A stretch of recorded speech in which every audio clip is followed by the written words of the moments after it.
All right. Cheers, buddy. Let's cheers. What's going on? We got a new episode of the Whiskey and History podcast. I am your host, and today I have one of my special guests, one of my good buddies, Devon Cooperider. Welcome to the show, Devon. Thank you. What's going on? Nothing much.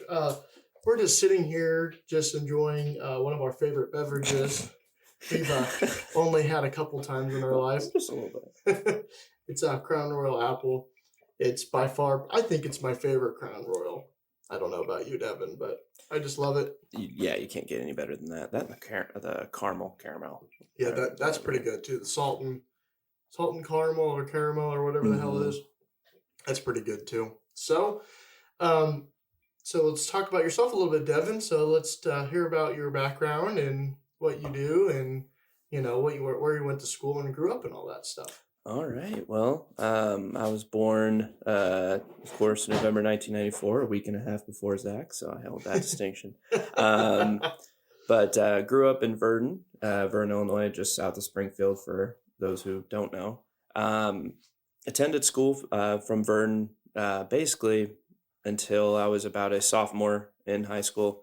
That's when it switched to North Mac, same thing, consolidated with Girard. And then I transferred up to Sacred Heart Griffin here in Springfield. From there, graduated 2013, went to UIS. Started there, decided to go into criminal justice. I did not know that. Yes, that was my first. I didn't know what I wanted to do. I literally didn't know what I wanted to do with my life. We've all been there. Oh man, for those listening that are about to enter college, hey, if you don't know, you don't know. Clearly I didn't know. First semester, first semester. Didn't do too well. GPA was a little low. I just didn't really take school too seriously. Just went to my academic advisor, and she basically sat me down. It was just like, do you have any backup plans?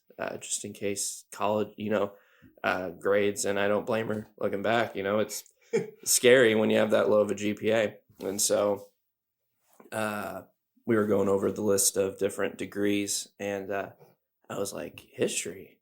Yeah, I've always loved history growing up, just museums, all that. And she was just like, oh, you looking to be a professor? I'm like, or a teacher? I'm like, I mean, I'm sure you've heard that too. Plenty of time with history degrees, man. Yeah. So I was like, actually, no, I think it'd just be working with history, working in a museum setting. Like, that's literally what I told her. I'm like, okay. She's like, okay. You might need to go a little step higher than that. And I'm like, maybe. We'll think about it. Yeah. I just need to get through this. So got my grades back together. Prereqs always suck. Yeah, that's literally the worst part about college. Dude, and I know why you have to take them, I get it, but prereqs, again, if I had any advice to people, just knock those out, do your best, but at the same time, just realize once you get into the classes that you actually care for, it's smooth sailing, you know what I mean? When you're doing stuff that you enjoy. I feel like the first 2 years of college is always like the toughest part, because like everyone's trying to figure out what they want to do, or trying to get to or they already know what they want to do but get to their actual major. Like you said, you have to do all those stupid math classes, science, all that. Right. Like, if you love math, all props to you, but look, I'm in no way, shape, or form a mathematician. Yeah. I've never claimed to be. I can barely add, so right. So from there, man, I just right around the time I chose that is when you and I met. We had the sports history class with Dr. Owen. Shout out to Dr. Owen. Yeah, that class was awesome. That was the chillest class, man. I remember just coming in and just being able to talk about sports. And that's what really, I guess, set the foundation for, I was like, you know what, this is history. This is where I want to go pursue history.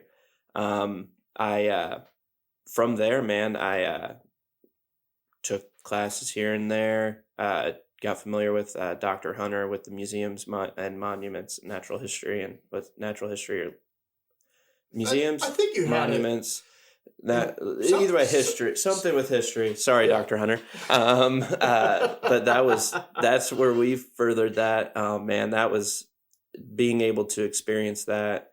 And then that's when, around the time I was working on campus, I reached out to that I was getting closer to graduation.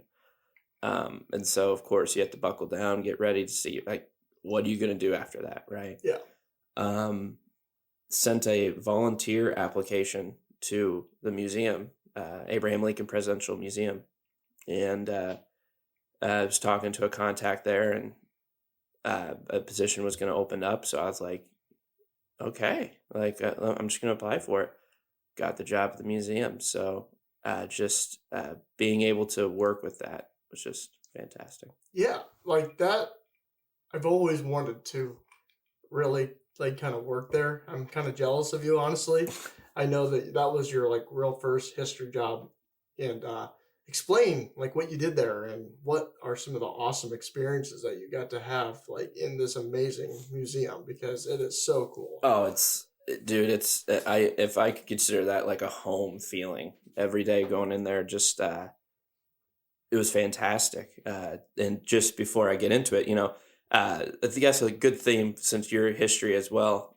You of course got your master's, but whenever you're taking classes in history, or people tell people that you're learning in history, never let someone tell you that it's a useless degree, right? I Yeah. think that's a good theme to take away from anything.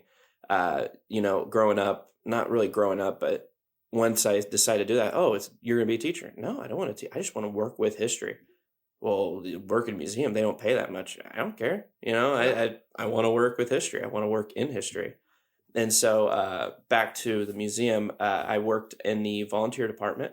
I was a volunteer services coordinator. I was just a contract at that point.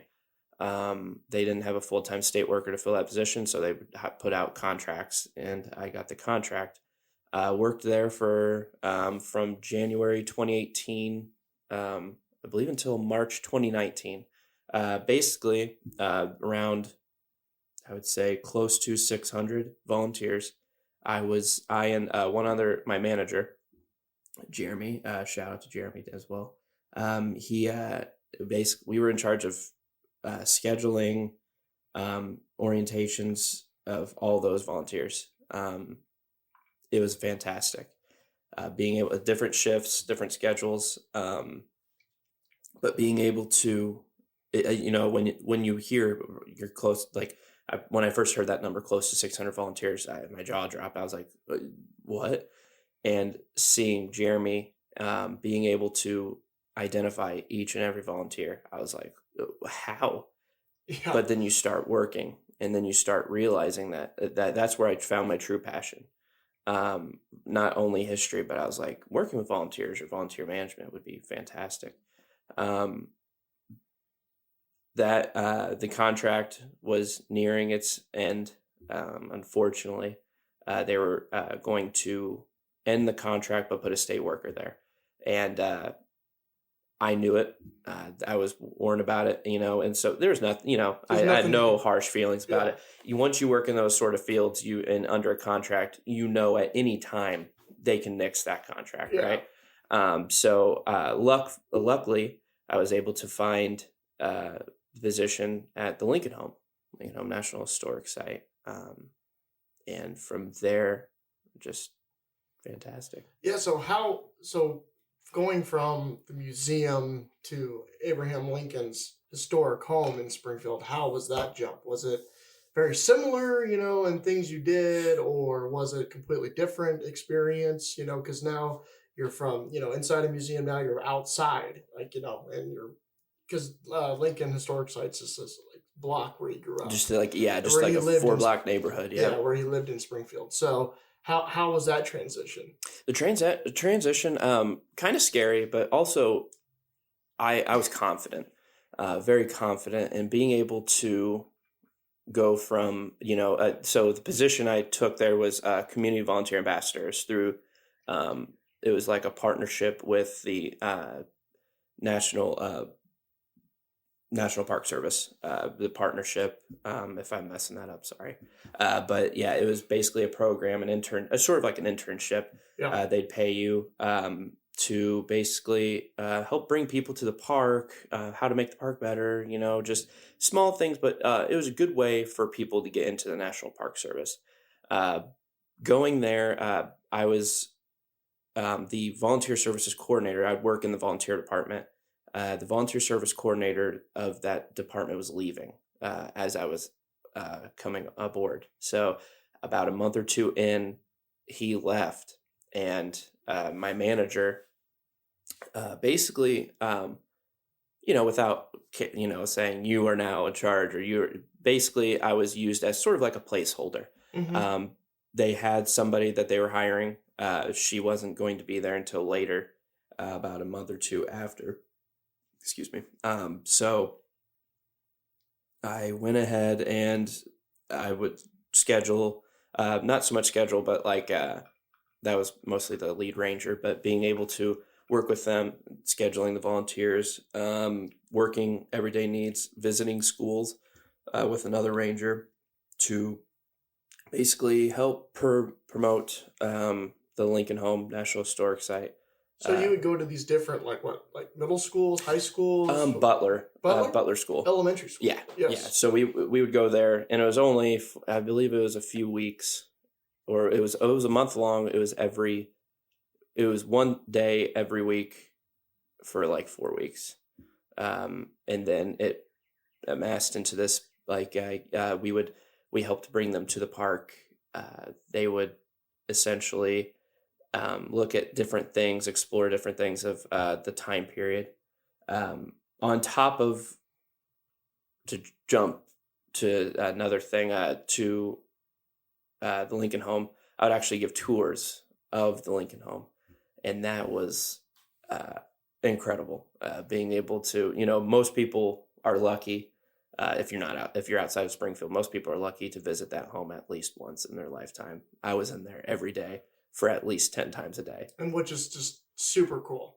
Mm-hmm. You get to see Lincoln's actual house that he grew up in, or Right. not really grew up in, but bought in Springfield. And I think what they ended up adding onto it later in his life, Mhm. I know it was just originally a 1-story home, and now it's actually a Right. 2-story. Right. Yeah, they added that on later on. Basically, how it was explained and how I'd explain it to the tourists. Once the money grew, the house grew. Right. Yeah. So, everybody in Springfield knows, but if those listening outside, Lincoln was not the wealthiest man his whole life. Right. Yeah. Very poor growing up, going from place to place. Finally settled in Illinois.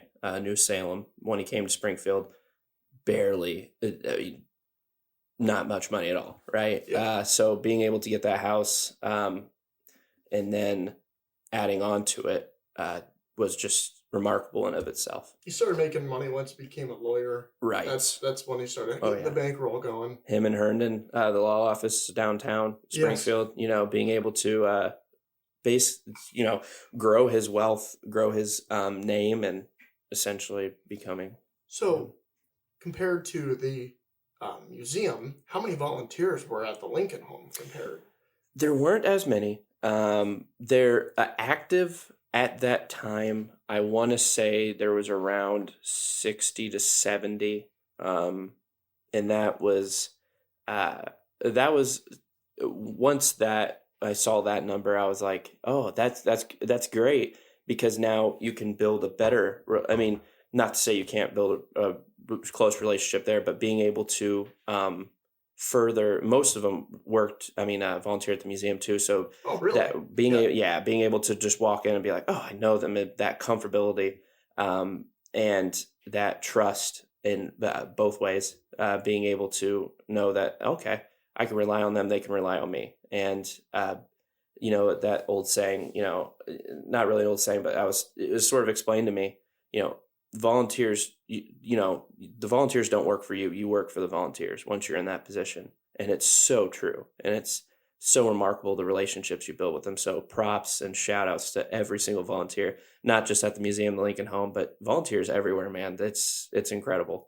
Yeah, so who usually volunteers? Is it usually older folks, or is it young? Is it a mix of both? Or It's mostly retired, but you get a mix of good, like kids college, if they have to fulfill some sort of service, or just like you, yeah, I was grateful that you came on board for a while there, being able to just something to do, especially on a weekend if you're not yeah, doing anything. yeah, So. and it's pretty cool because you get to basically go to these historic sites for free, Mm-hmm. and then you get to actually talk about it. Like you're kind of your own mini tour guide as well in Right. some areas, which I Mm-hmm. thought was really cool. At the Lincoln Museum, I remember it's kind of like in the main hall there when you come The in plaza, the yeah. plaza. Yes, and I remember I was giving kind of a history lesson to a couple people from I think Wisconsin, and then it's pretty cool because they're like, what's good places to eat here? And I'm like, Right. oh yeah, I get to give people. I love to eat,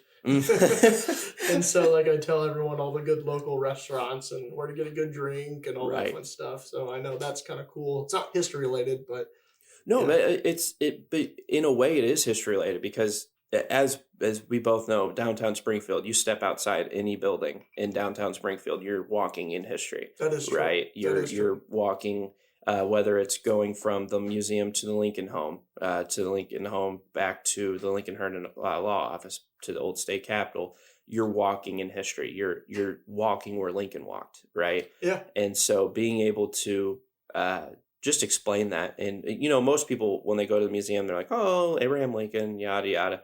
But it shocked me the amount of people that they hear about the Lincoln home being here or there, and it's like, oh, it's just a couple blocks, literally just like what, 7 blocks or something small, uh that way. And they're like, wait, what? And Lincoln home, free tours for anybody who would want to do that. You just walk in. You have to have a ticket, but you just walk in, and just being able to experience where Lincoln was. and I agree. I think you have a good perspective on that. And the challenging thing is when you like us that have grew up here our whole lives, you kind of get comfortable with Lincoln because Mm-hmm. it's talked about so much. But when you're in these places and you get people from not Springfield that come to actually visit this from many states away, they're like blown away. Like they are like in heaven sometimes when they come here, Oh man, and just the it's amount of crazy. people that the museum and the Lincoln home alike,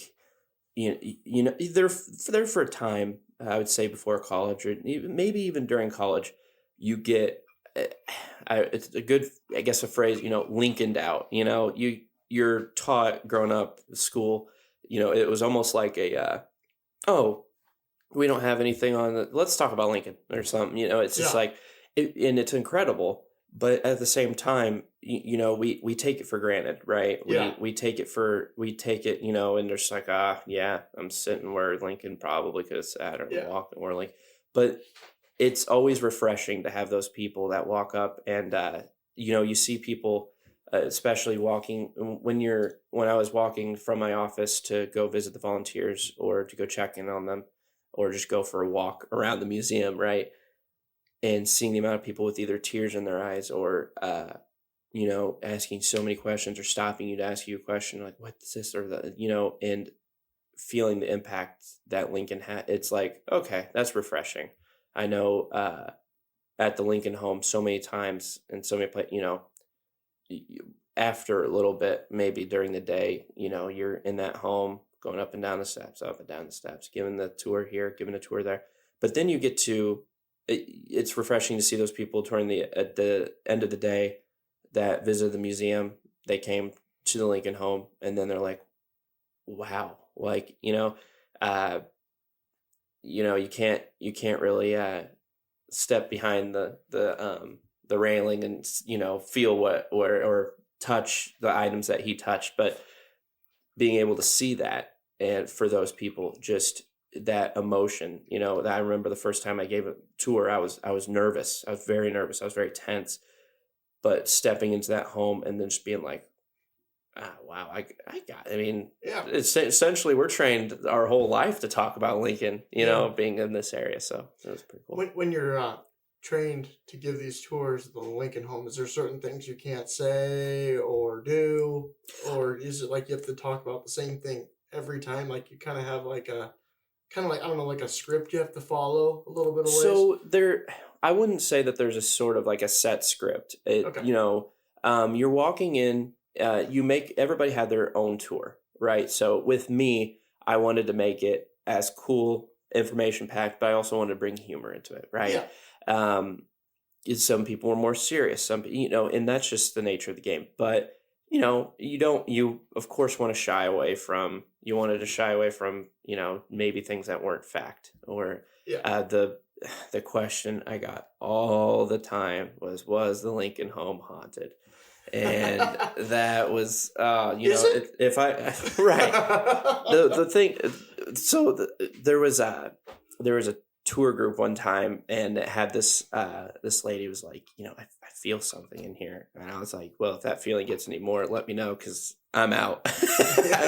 I always told people, they're like, beforehand they're like, is it haunted? I'm like, that's up for interpretation. I always tell people, if I see a ghost or you see a ghost, it doesn't matter. I'm beating you out of that house. So no matter what, I am running, I'm gone.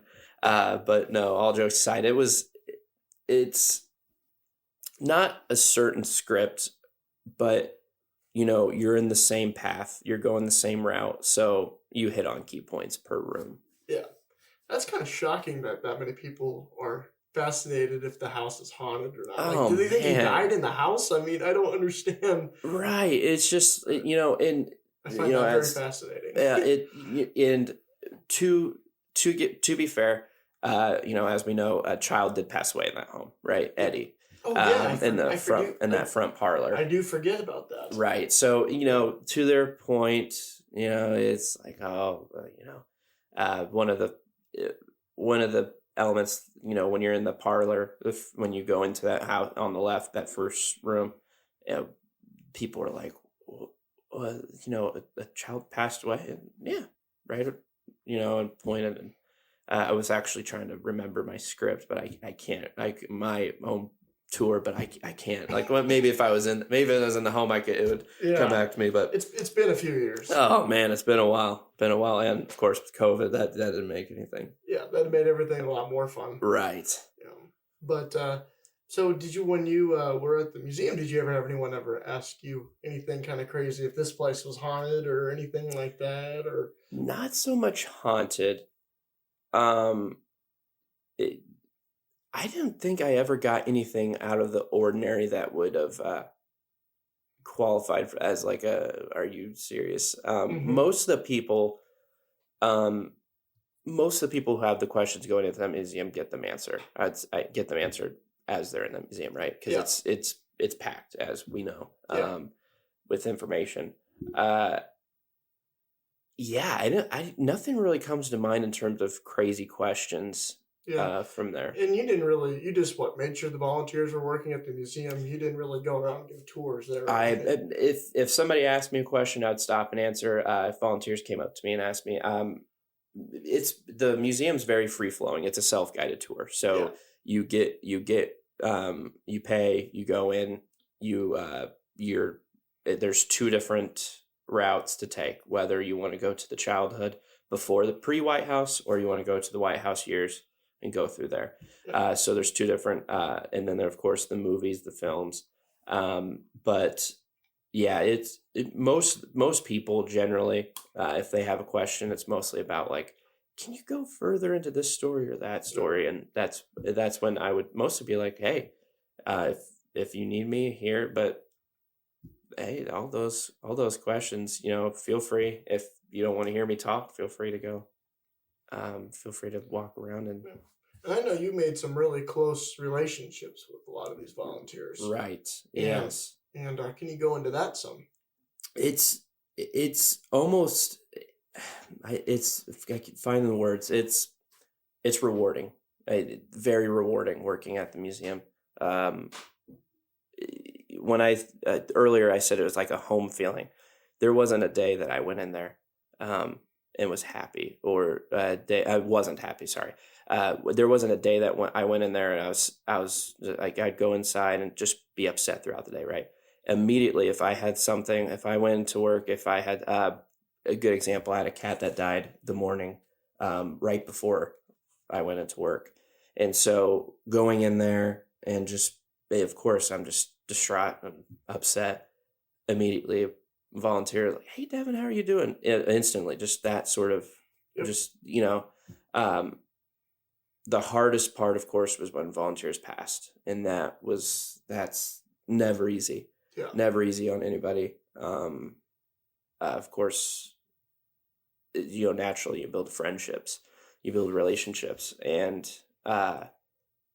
rewarding. It was the best word for it. Going in there and even seeing them outside. They may not recognize me, but being able to see them and being like, I felt like I was there for them, right? And they were there for us whenever they needed. And they could have went home and after their shift, but the fact that they're thinking of us and that we're thinking, you never would think that especially for me coming out of college, that I could build young, being able to have a volunteers make an impact on my life like it did. I was anticipating that they would, but never in a million years would I have ever thought that I would be just constantly in contact with however many volunteers I can, whether seeing them outside of the office or talking to them outside. Still, even though I'm gone from there, still being able to maintain some of these friendships is rewarding. And so at the Lincoln home, you ended up. So what happened with working at the Lincoln home? So the Lincoln home, I went. I was going to be. It got stressful at times. I was, and they say pay's not everything, but I was still living with my parents. And as you know too, it's just it. Once you get to a certain point and you're a certain age, it's like, it's beneficial. It's, you're benefiting from it, but it's also like, it's not ideal. Right. Yeah. And I realized, I need to start looking. And that's when my current employment, the Illinois State Treasurer's Office, they had an opening, thanks to, you told me about it, thankfully. And applied for it, got the job, and So what do you do there? So because I know it kind of relates to history in a way. So. Right.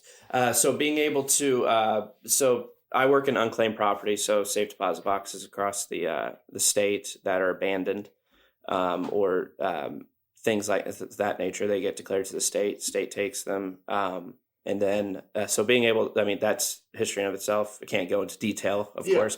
Yeah. But being able to handle these things that people keep in their boxes, I could only imagine the cool stuff that you find. Right. And, it's so cool and it's so rewarding. And that just, again, going back to history, never let someone, for those going into history or those unsure about what they want to do, just never let anybody tell you that you're not, like, oh, you're not going to be a teacher? Well, it's going to be difficult for you to do this or that. Like, no, it's really not, because I can now throw down a piece of paper that says I have worked here, here, and here, all dealing with not necessarily history, museum and Lincoln Home, but that's of course history, but the where I work now, it's not technically, history is not, but being able to handle history, regardless of what it is just so fascinating. Yeah, and that's awesome. Mm-hmm. And that's where you currently work, and I know you really like it there. Oh yeah. And I know that you would love to go back to possibly working, at the Lincoln Museum or anywhere like that eventually. Right. It's a dream. Full-time appointment there at the museum would be a dream. Not saying that I hate it where I'm at, but that was going into work, and not saying I don't have those days where I work now, but going to the museum is just, it's Lincoln. It's history of itself. It's just incredible. It's Yeah. awesome.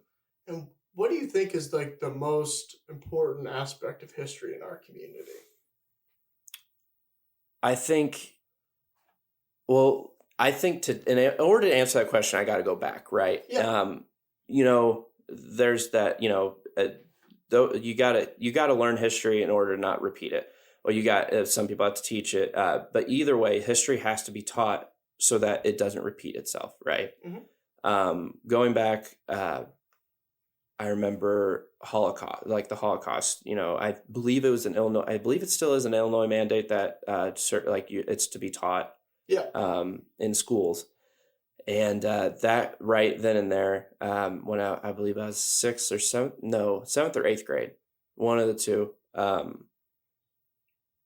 going from there to then visiting Washington, D.C., visiting the Lincoln Memorial, all those different standing where Martin Luther King Jr. stood to give the I Have a Dream speech. Yeah. To the museums, the Holocaust Museum, the Smithsonian, further implemented this idea and this feeling in my heart that that's what I need to do, right? When you go into the Holocaust Museum, you're handed, and I don't know if they still do this, but I would like to think they do. I'm pretty sure they do. They give you this card with a person, and you don't find out what you basically learn, like find out what happened to them at the end. And being able to going through there, I think that was one of the first museums, and I was still so young, that actually made me tear up. It made me almost cry. I believe I cried afterwards, but you feel like you have a purpose at that point to be able to be like, okay, this was really messed up. My impact may be small, but if I can teach or if I can tell people about this event more and be able to help prevent anything like this ever happening again, I think it's great. So in terms of history, the impact of history in the community, being able to relate history to tell stories about how, like, if this path isn't corrected, if this isn't changed, this is where we're leading, right? And I to tell another quick story. Sun Studios. Whenever I was in Tennessee going through there, Yeah. that was the tour guide being there and her telling us history. I remember too. I remember. I don't remember her face, but I remember a lot of what she said. How she was saying how, like, the microphones behind the glass, they had to put glass there because originally when they were first opening up for tours, people would go up and like lick the microphones because that's where Elvis and Johnny Cash and all, it's gross, but that's people back then. But fast forwarding to 2019 when I'm giving a tour, I remember that tour guide, right? I remember that impact that she had on me, history, like the impact of the knowledge that she taught me of that place. Fast forward to 2019, I had a little girl on one of my tours, her and her mom. There was, I believe it wasn't a full tour group, but she immediately, before the tour, you have to give the introduction, you give your introduction. My name's Devon. Welcome to the Lincoln Home National Historic Site. Did you give a little prereq on the house? A little bit about Lincoln's time before, while he's living here. But then you're like, okay, let's go up to the house. And I was telling the rules, and the little girl was immediately like, she was just like, yeah, Mom, we can't do this, that. Going through the tour, if somebody was about to touch the wall or something, she'd be like, no, don't touch the wall. And she didn't even know these people. All right. She would that's just the impact, right? We go up the stairs. She's telling people to stay on the carpet, because if you don't stay on the carpet, the alarm goes off. It's very loud, very annoying. And so her telling people, stay on the carpet, stay on the carpet. After the tour, she was running around, but her mom came up to me and she was like, I don't know. She was like, she's too excited and running around, but she's like, she wanted me to tell you that you were her favorite tour guide that she's ever had. And we've been all over here and there. And I was just like, holy crap. I had sunglasses on. Thank God I did. I started tearing up. Ranger next. He's like, are you okay? I'm like, no, I'm good, man. I'm good. The little girl came up. She wanted a picture. So the mom, me, and the little girl all took a picture together. And just that impact of history, just that in that sort of instance. So history in the community, it needs to be taught, not so much to prevent, but also just keep it going. Like history, people don't realize how important history really is. And I think nowadays people are starting to get it. History is becoming more and more of a talked about topic of conversation. So I think it's great, like that. The impacts that you've made, that we've made, in doing that. That's just wonderful. And I think that's just an incredible story that you just told about the little girl. And like you kept saying at the beginning of this podcast, when you had that guidance counselor ask you, do you want to be a teacher?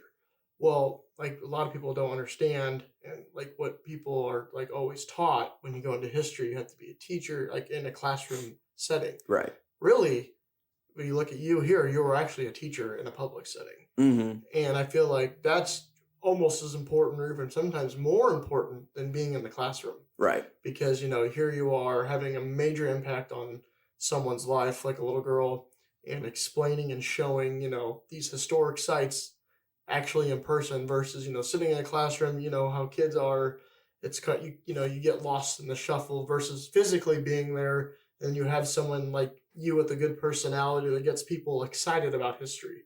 Right. And so, like, when you get the tour groups coming through, you get people traveling from all across the country. Like you said, when you volunteered, somebody from it's like Wisconsin, right? Yep. So you get the people that want to be there. You get the school groups that, that's just a day out of class. We were there. We were that age, right? Yeah, we've all been there. We've all been there. But, you get there's a difference between those tour groups. You're trying to teach them history. Most of the time, I wouldn't say most of the time, but a lot of the time they're trying to find where their friends are and talk and all that. But you get the tour groups and you get the kids that are there. They might not be there of their own volition. They're not there because they want to be there. Maybe they were forced to by the parents, but regardless, being able to then all of a sudden look, give the tour, and then they're focusing in on the room, or they're focusing in on the item I'm talking about right then and there. You got it. You're getting that message across, right? Yep. You're getting the tour groups, being able to just the people now they're going to go back, and the impact, just the small impact of you teaching or you helping give a tour of this Lincoln home. They're going to go tell this person. They're going to go tell that person. Those people might want to visit. And so that history is just like a revolving circle. And being able to be a part of that, or be a part of that small circle, it's so rewarding. Yeah. It's awesome. Yeah, that would be a rewarding experience. And, I just like you, I absolutely love history. Right. And, after I graduated with college, I didn't know what I wanted to do. Like, I'm working with my family, but I still have a huge love for history. I can't get away from that. So I didn't know what I wanted to do. I was like thinking about volunteering and all this. And I'm like, you know what? I'll do a podcast because I just love, talking, and like I can have, you on here, all my friends, guests that love history as well. And we can talk about these things and, kind of, get excited about it again, because I don't get that excitement anymore, like I used to when you're in class and you're doing all these assignments all the time and you're focusing on these things. But isn't it crazy that assignments it was like we had to write a 5 to 7 page paper. We're yeah. But now looking back in that classroom, those were the fun days, man, because like you said, we're able to talk about history and put history on paper, and then we go outside the classroom and it's just like nowadays, we're going to work or going to this, going to that, and you almost forget that enjoyment for a little bit. Yeah, because sometimes, when you look, at the time, you're like, this is not fun. I don't want to do this. Why am I doing this? And then we do it and then we talk about it because, you research some cool stuff. Mm-hmm. You know what I mean? You Right. spend some time doing some digging. That's what, like, with this podcast, I'm digging and doing research again. Mm-hmm. Like I'm in school, besides having guests. But, Right. it's I kind of get that old thrill back. It's kind of weird. I don't It's know awesome. Yeah. Yeah. It's a fun experience. But no, just hearing that those stories you've told are just absolutely awesome. Appreciate it. Thank you. Is there anything else you want to talk about, Devin? I think a cool story. It's a short one, but just a cool piece of local history. The breakaway rim, like for basketball, was actually invented by a guy who lived in Verdon, like where I grew up. Yeah. I think that was so cool. I just wanted to share that little tidbit for all the sports fans out there. It's you never know. I guess the reason why I'm telling that story, for those out there, looking for something to do, if you're ever bored, go explore your town. Explore. We're lucky. We're really lucky living in Springfield, right? But yeah, even in the smallest towns, you never know what you never know what's there, what was there. Go out, explore. Yeah, and I agree with that. I think that's a very crucial thing because even like with Springfield, with all the Lincoln history, I like to tend to get away from it. I know now this is the second episode of this podcast where we talk about Lincoln, Mm-hmm. which my goal is not to talk about Lincoln that much, and I'm already failing. Not shocked, but the whole goal is to find, there's so many cool stories throughout Springfield that are not revolved around Lincoln. There's so much history. I know recently me and you were just talking with Netflix and everything, with all these new documentaries constantly coming out, like the John Wayne Gacy documentary. And you were just telling me, and I'm like, yeah, I knew this, that John Wayne Gacy actually lived in Springfield. Right. Yeah. And I was so shocked. I thought I heard that story, those stories or something, but I didn't realize that he lived so close. Not only the house is actually still standing, surprisingly. Yes. And it's not too far away. It's actually in my neighborhood, which is very, because like when I first looked it up, I knew it was like somewhere in my neighborhood, and I'm like, if it's my house, I'm moving out. Yeah. See you later. Nope. But actually, it's not. It's a few blocks away, and there's people that still live in the house. It's actually a little blue house now, and I think it was blue back then.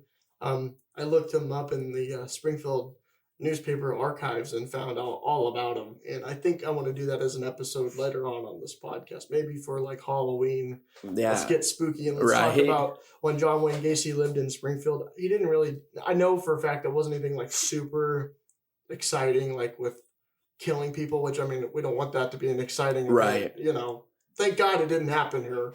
To our knowledge. Yeah, that's what I was going to say. To our knowledge, but it's something like that's just crazy to think that one of the most prolific and well-known, prolific might not be the right word there, but one of the most well-known serial killers of all time lived not too far in our community. Community. That's mind freaking blowing. Like that's the last place you would think. Right. And it was back in the 70s. So this is before he started murdering people in the late 70s. Mm-hmm. No, it was actually early 60s or late 60s. Sorry. It dates, man. Dates are not. I have so many freaking historical dates like running through my brain all the time. It's right. You're forgiven. Yeah. But no, I agree with you. Like, with my own family history, I was going to do another episode as well with my great grandma. I think I found some old tapes where my mom actually interviewed my great grandmother, her grandma, and she talks about coming over across the Atlantic, coming through Ellis Island in New York City. And I believe, I can't remember, I have to rewatch it, but she said she either settled, her father was already, I think in Divernon or Verdon. I can't remember. I always get those two towns mixed up because they sound, so similar. Yeah. But, like again, though, you have, pay attention to this because it's like, your family history, then, it's kind of important. And then your community history as well, because it's like, here you have all these people coming from Europe. Where do they settle? Why do they settle in these small little towns outside of Springfield? Right. All that. I think all that's very fascinating. Exactly. And so I agree. Like, you just never know. Like, go down to your little library in your town and do some research, or go to your school and ask. I mean, Springfield's got so much. The biggest thing that's not, in my opinion, not Lincoln related is the race riot in 1908 here. Mm-hmm. That is like insane. That happened.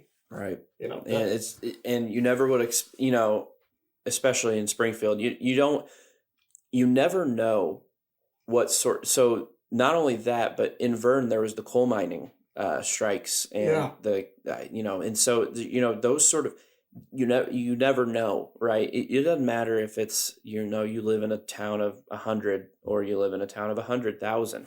You never know what exactly the history is unless you go out there and you take the time to learn, and it sounds boring. Not all history is going to be, super exciting, right? Yeah. But, it's still history, and people need to learn, and you'll have a better respect for your community. Yeah. And I think you said you have a better respect, better understanding Mm-hmm. of why your community even stands today. Right. All that stuff. I think it's just important. Right. But, thanks, Devon, for coming on. And I appreciate you asking me, man. I think we had a pretty good, solid episode. That was awesome. Yeah. I enjoyed it. Yeah. Thank you. And I'll have you on in the future. Not a problem. I appreciate it. I'm available whenever, buddy. Yeah. All right, guys. Don't forget to check out the social media. I'll put all the links in the description below. And yeah, thanks again, Devon. And I hope everyone has a wonderful day. Thanks for listening. Have a good one, guys.